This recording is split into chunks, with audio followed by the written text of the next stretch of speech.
Good afternoon, all you turnkeys, hacks, screws, and officers. Salty CEO coming at you on another gloomy, truly gloomy fall day. I hope all of you are staying safe. Start off thanking all you guys that have liked and subscribed and watched my videos. I'm doing this for you. Like I say in every video, it truly is for you guys. Nothing comes to me out of this other than passing out information that I've been having for all my years. Today's topic, we're going to talk about self-defense. So at my institution, for my agency, I am a lead self-defense instructor. And I will admit, my agency self-defense is not the best thing in the world. It's very dependent on your attacker's actions. It's not very proactive in ending. The dog saw a squirrel.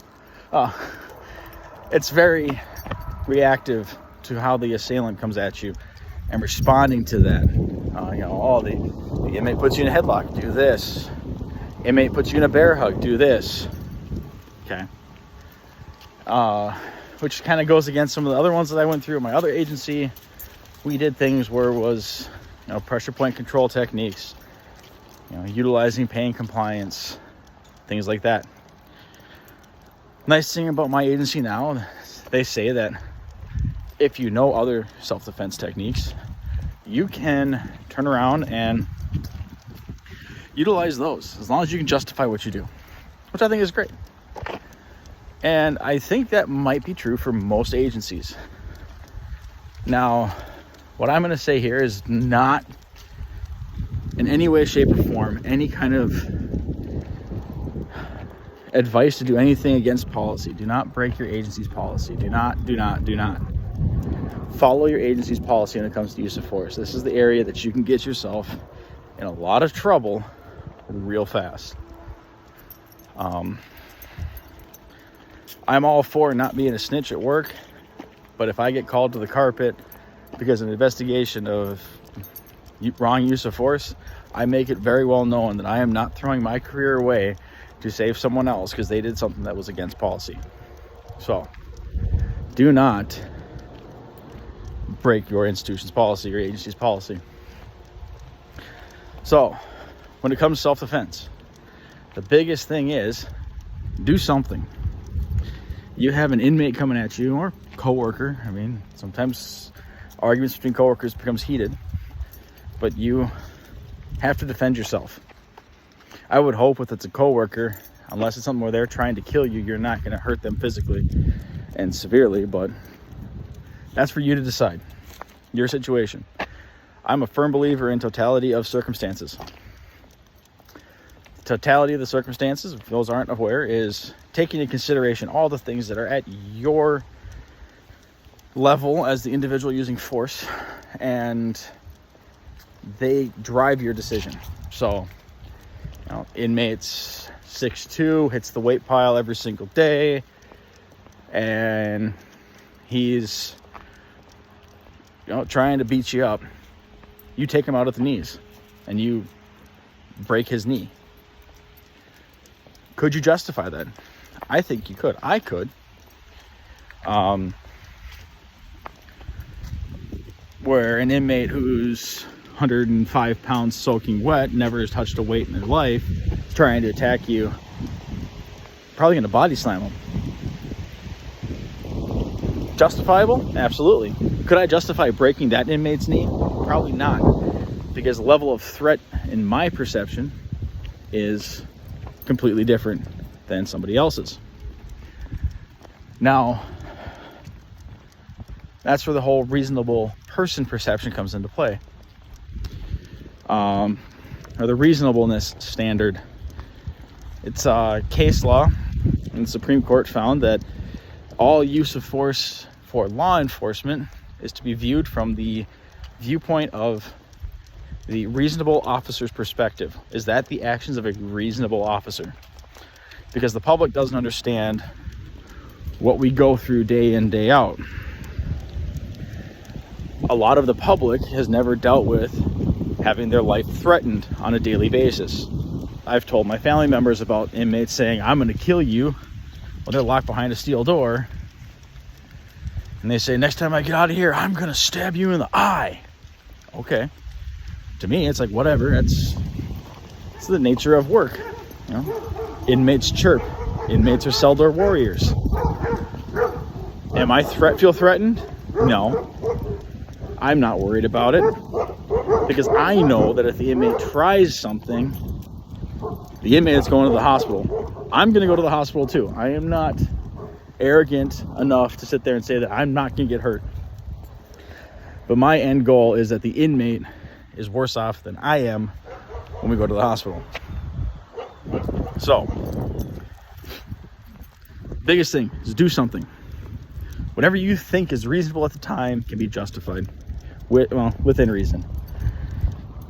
I mean, if the inmate's not armed and you choke him out, man, it's probably going against policy, because that's lethal force meeting non-lethal, the next step down, depending on your use of force continuum. But the biggest thing is do something. I tell staff at annual trainings every year when we recertify self-defense, do what you have to do. That means take and beat the inmate across the face with the computer monitor, bust a chair over their head like it's WWE, break your phone across their head. If that's what's going to keep you from being assaulted by an inmate, then yeah, we can justify that, because you don't know the inmate's intentions at the time. And that's where the biggest issue is. People who've never been exposed to violence like that don't tend to respond appropriately. I'm guilty of it. I watched an inmate try to kill themselves. The agency I worked for had microwaves in the psych unit where I was working. We had this dude that had been on 24-hour observation for months, and they were starting to let him come out with staff escort. Well, he proceeds to break a glass plate in the microwave and starts to cut his throat and his wrists. I froze. I yelled at him, but I froze. I didn't jump in. I didn't yell for help, because that was my first time dealing with something like that.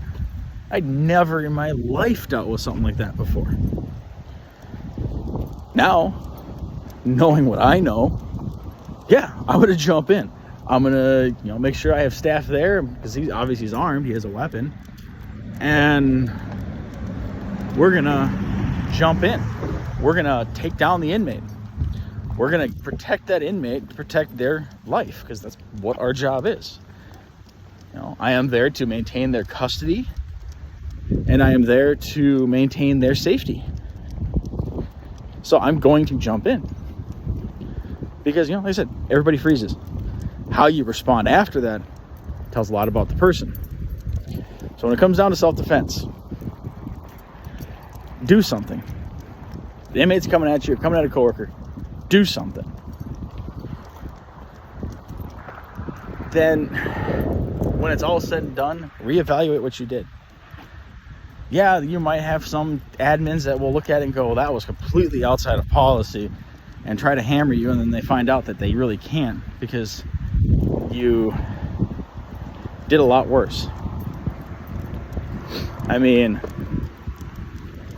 I know people that had stories from other institutions where inmate comes at a staff member with a shank, and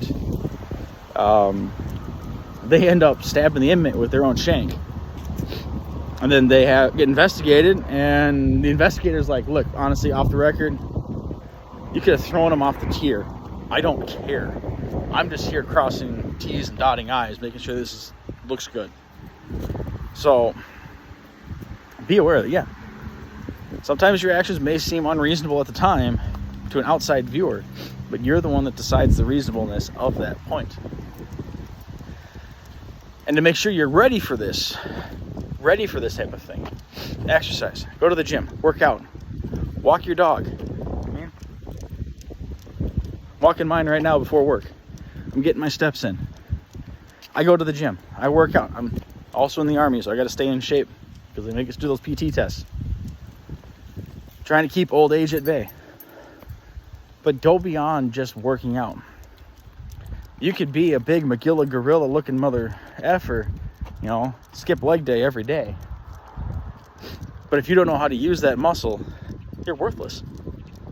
So not only work out, but take your training that's your institution or agency teaches you about self-defense seriously. And then inquire about other courses you can go to. Maybe your agency will send you to stuff. I mean, jump for it. The last agency I worked at, we used pressure point control techniques, PPCT. And every time they had a class for that, and it was a day off of mine, I would go to that class at my institution and I would learn more. And then I got on the tactical team and we got taught Muay Thai and some Brazilian Jiu-Jitsu moves because we were all about violence of action. So I have that under my belt. I've been debating on going to a Brazilian Jiu-Jitsu gym in my town to keep studying, keep learning. Because the better I can protect myself, the better I can protect my coworkers, and the more confident I am at work. And confidence is key in this line of work. But the biggest thing is, out of all of this, take care of yourselves. If you are overweight and you're not happy with how you look, then change it. Go on a diet, go to the gym, do those things. Make sure you're here for your future.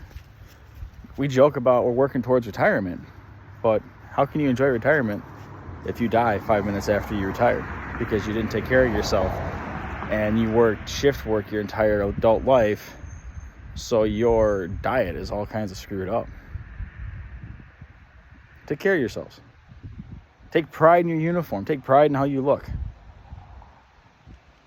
I know I do. I iron my uniform every day before work. I try to eat healthy meals. And that pride in myself translates to a more professional feel, and I act more professionally. So, at the end of the day, only you can take care of yourself. Only you can decide what's right for you, and only you knows what's best for you. But I implore you, take care of yourselves. Go out and get training if your training isn't adequate. Go learn something. Go to a karate gym. Anything is better than nothing at the end of the day. And just stay safe.